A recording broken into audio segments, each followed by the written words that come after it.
আচরণবিধি লঙ্ঘের যে অভিযোগটা আপনারা করছেন, আমি ভিপি প্রার্থী, হ্যাঁ প্রার্থী যেটা করছে সেও কিন্তু নিজে এখানে সকাল ধরে এখানে দাঁড়িয়ে আছে। আপনারা করছেন না ঠিক করছেন।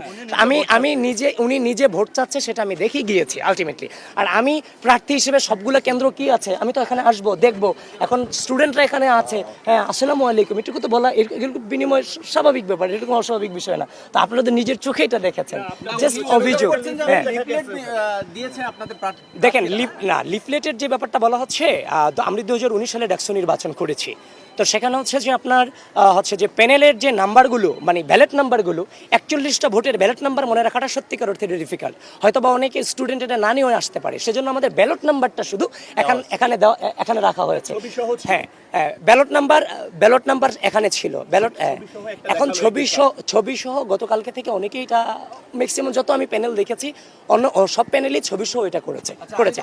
আর এটা নিয়ে আমরা চিফ রিটার্নিং অফিসার এবং তাদের সাথে কথা বলেছি, সেখান থেকে কোনো বাধা আসেনি।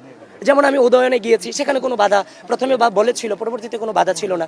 অন্যান্য জায়গাগুলো তো বাধা নেই। তো সুতরাং শুধুমাত্র ক্লেইম করলেই আপনারা মোটিভেটেড হবেন না। আপনারা নিজেরা দেখেছেন এগুলো। যিনি আপনাকে অভিযোগ দিয়েছে তিনি সকাল থেকে সুফিয়া কামাল হলে নিজের প্রচারণা করছেন এখানে দাঁড়িয়ে। এখানে কিন্তু প্রশাসনের পক্ষ থেকে মাইকিংও করা হচ্ছে, 100 মিটারের মধ্যে কোনো প্রার্থী প্রচারণা চালাতে পারবে না। আমি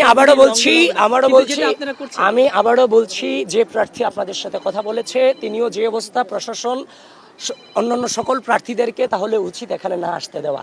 আমি ভিপি হিসেবে আমার সবগুলা কেন্দ্রে ভোট প্রপারলি চলছে কিনা সেটা দেখার দায়িত্ব আমার না। এবং কেন্দ্রগুলোতে তো আমার অ্যাক্সেস পাওয়ার কথা ছিল, তাই না?